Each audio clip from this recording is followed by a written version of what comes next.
ভূমিকম্পে নিহতদের আল্লাহ যে পুরস্কার দেবেন।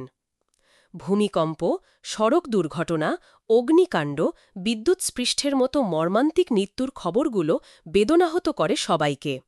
দুর্ঘটনা কবলিত মৃত্যুর কারণে অনেক সময় প্রিয়জনের লাশ পর্যন্ত দেখতে পারেন না স্বজনরা। পৃথিবী থেকে বিদায় নেওয়া প্রিয়জনের লাশ শেষ মুহূর্তে দেখতে না পারার কষ্ট শুধু মৃতের স্বজনরাই অনুভব করতে পারেন। দুর্ঘটনা মৃত্যু বেদনাহত করলেও এমন মৃত্যুর বিষয়ে নবীজি সাল্লাল্লাহু আলাইহি ওয়াসাল্লামের পক্ষ থেকে সুসংবাদ রয়েছে। তিনি এমন মৃত্যুকে শহীদের মৃত্যু বলে ঘোষণা দিয়েছেন।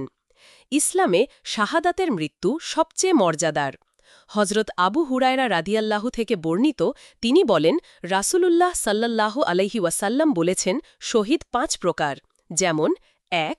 প্লেগ বা মহামারীতে মৃত্যুবরণকারী, ২. পেটের পীড়ায় মৃত্যুবরণকারী, ৩. পানিতে ডুবে মৃত্যুবরণকারী, ৪. কূপে পড়ে মৃত্যুবরণকারী ও ৫. আল্লাহর রাস্তায় শহীদ। বুখারী শরীফ ১৮২৯, মুসলিম শরীফ ১৯১৪। শহীদদের বিষয়ে আল্লাহ তাআলা বলেছেন, আর আল্লাহর পথে যারা নিহত হন তাদেরকে মৃত বলো না, বরং তারা জীবিত, কিন্তু তোমরা উপলব্ধি করতে পারো না। সূরা বাকারা আয়াত ১৫৪। অর্থাৎ যেসব লোক আল্লাহর রাস্তায় নিহত হন তাদেরকে শহীদ বলা হয়। তাদের মৃত্যুকে অন্যান্যদের মৃত্যুর সমপর্যায়ভুক্ত মনে করতে নিষেধ করা হয়েছে। শহীদদের জীবন অন্যান্য মৃতের তুলনায় একটা বিশেষ বৈশিষ্ট্য ও মর্যাদাপূর্ণ।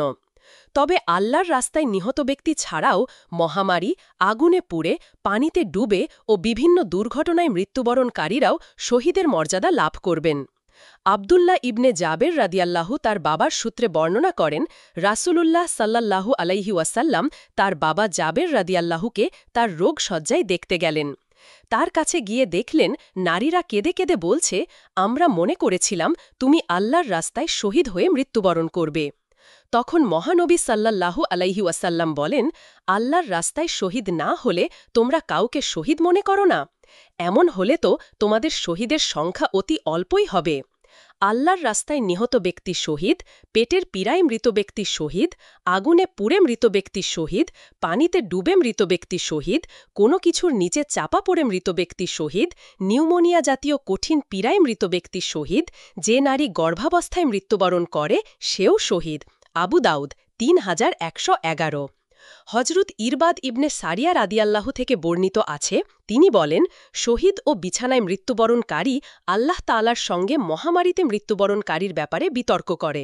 শহীদ বলে, আমাদের ভাইরা আমাদের মতোই মৃত্যুবরণ করেছে, সুতরাং তাদের আমাদের মতো মর্যাদা দান করুন।